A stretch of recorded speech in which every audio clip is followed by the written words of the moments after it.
Hello, welcome to the 29th Floor, Fast Company's twice weekly news program.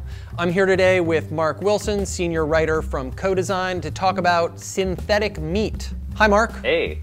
They do lots of attempts to make vegetables look like meat. Why don't we have more meat that looks like the shape of vegetables? I mean, if you made baby back ribs in the shape of broccoli, they would feel so healthy after they ate it that. Right. I feel so great. I just ate 3 pounds of baby back ribs shaped like green broccoli. There's no money in that. Nobody's actually trying to do that. What people are trying to do, though, is turn vegetable into something that tastes a lot like meat.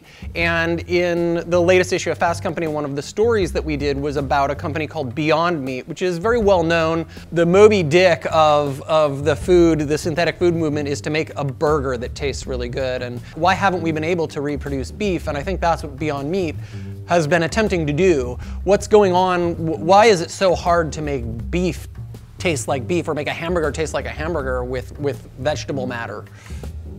I don't know. I'm not a scientist on this one, but as I understand it, you have a lot of unique things to beef, which is, you know, it's the way the proteins are arranged. You have the fat, and then you have the umami flavor. And balancing all of those, I think is a very, very difficult process that you don't really get in chicken, because like chicken kind of tastes like chicken. Chicken doesn't taste like much, right? So I think if you nail the texture in chicken, you're kind of set. The other thing about beef too is it's not one texture, right? Like you have ground beef, or you have steak, you have all of these different things. So we tried the Beyond Meat burger here in the office. And how was it? It definitely got mixed reviews. I don't know that they hit it out of the park with this one, but they also have already admitted that they're going to continue to try, that, you know, that this is something they're committed to figuring out. I think it's an interesting challenge. I know Beyond Meat, one of their goals is to actually sell meat in the meat case next to the meat. I think that's an incredibly tough goal. So one of the things that's interesting is that the burger is a really difficult thing to recreate, but ground beef, or beef itself, has been kind of successfully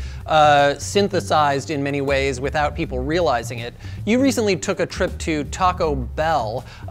Tell us about what you did there. Apparently you created a new dish for them? So I basically aimed to put every ingredient on Taco Bell's line, and there was something like 90. I don't know. There are quite a few when you actually start counting. And how did it do? You taste tested it. You actually used it on... You taste tested it. You know, I think a lot of Taco Bell's own were being very nice to me, and they said they liked it quite a bit. Some of them weren't so nice, which was wonderful. But you know, what I think is interesting about Taco Bell and synthetic meat, there was some controversy right now. They're claiming all their meat is 100% real ground beef. But I do think it's a great opportunity for synthetic meat to just go into places where we're used to having food that's not a burger that you made at home on your grill, but something you can't reproduce possibly, right? Just, you know, put the synthetic meat and all that stuff. You know what I mean? You know, I guess the question is, are we, you know, our tastes going to change? Are we always going to crave meat, or is it just going to become that we actually want vegetables? I do really feel like the synthetic meat movement may fail trying to